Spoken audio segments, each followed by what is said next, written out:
All right, in this short video, we're going to be doing a practice problem, but instead of 1D kinematics, this time it's going to be 2D kinematics. So let's take a look at our problem. So Tom kicks a ball on flat ground at an angle of 30 degrees from horizontal. The ball's initial velocity is 10 meters per second. How far horizontally does the ball travel before it hits the ground? And then we're told to assume that g, the acceleration due to gravity, is 10 meters per second squared. So first, let's draw a picture of what we know. So we know we have flat ground, and we know that the ball is kicked at an angle of 30 degrees. And we know it's kicked with an initial velocity of 10 meters per second.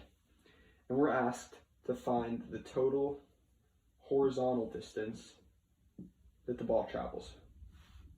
Now, in 2D kinematics problems, it's important to separate this initial movement into horizontal and vertical components. And then from there, we can solve the problem.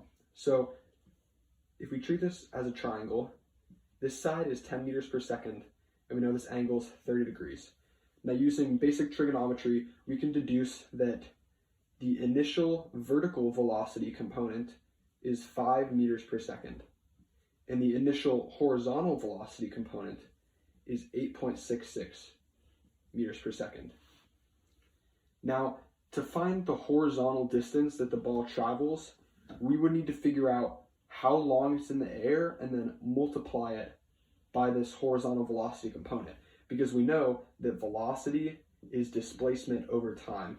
Therefore, the horizontal displacement would be the velocity over time, the velocity times time, However, we're just concerned about the horizontal aspect of the velocity, because the vertical aspect, it would change the time, but it wouldn't necessarily determine how far horizontally it goes. So let's redraw a triangle over here.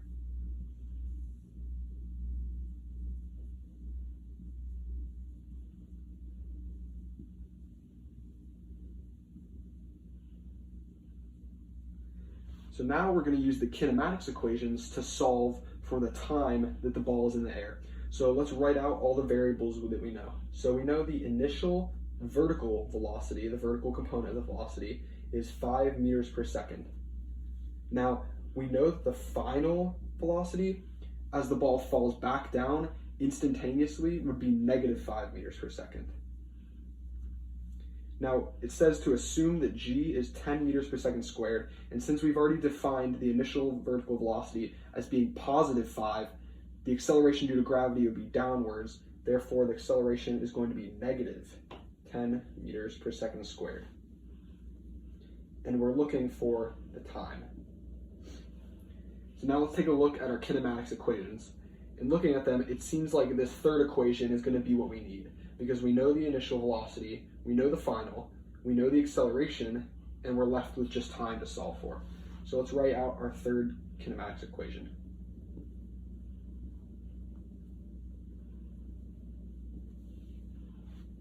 Now we're going to rearrange to solve for time.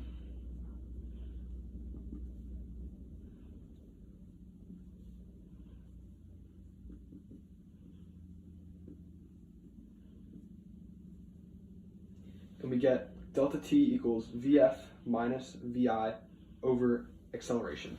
So now we're going to plug in what we know and figure out how long this ball is in the air for.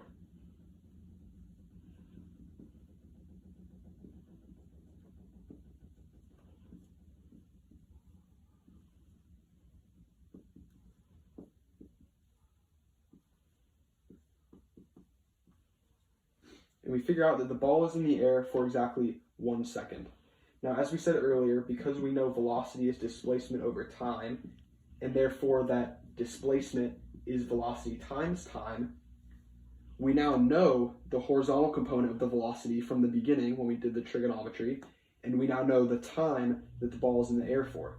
So if we multiply our initial horizontal component of the velocity, 8.66, times the time, 1 second, we get the horizontal displacement, 8.66 meters. So this distance right here that the ball travels is 8.66 meters.